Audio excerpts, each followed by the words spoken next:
मैं शहर से बाहर ज्यादा यात्राएं नहीं करता, इसलिए यह उन कुछ मौकों में से एक था जब मुझे किसी मित्र या परिवार के घर के अलावा कहीं और रुकना पड़ा।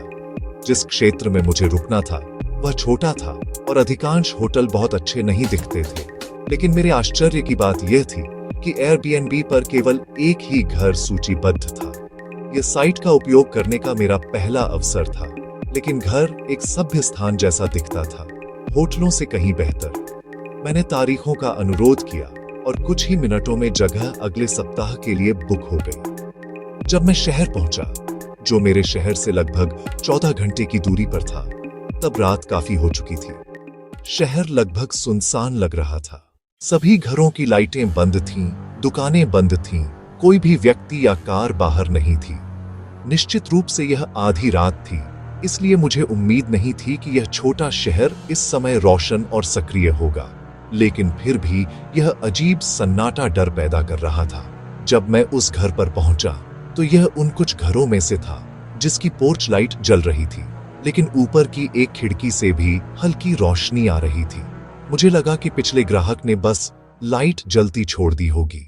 मैंने दरवाजा खोला, अंदर गया और पीछे से ताला लगा लिया। सामान रखकर ऊपर गया और उस कमरे की लाइट बंद कर दी। अब घर शांत था।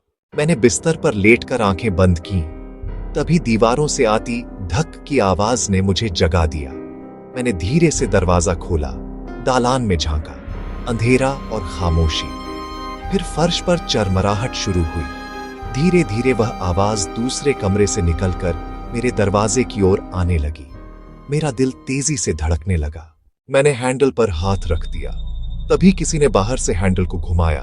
मैंने रोकने की कोशिश की, लेकिन अगले ही पल धड़ाम, दरवाजा आधा खुल गया। मैंने पूरी ताकत से उसे धक्का देकर बंद किया। बाहर से एक आदमी था, गुस्से से भरा, आंखों में पागलपन। उसने फिर दरवाजा तोड़ने की कोशिश की, फिर नीचे भागा और घर से बाहर चला गया। मैंने कांपते हुए 911 पर कॉल किया। पुलिस कुछ देर में पहुंची, लेकिन वह आदमी कभी नहीं मिला।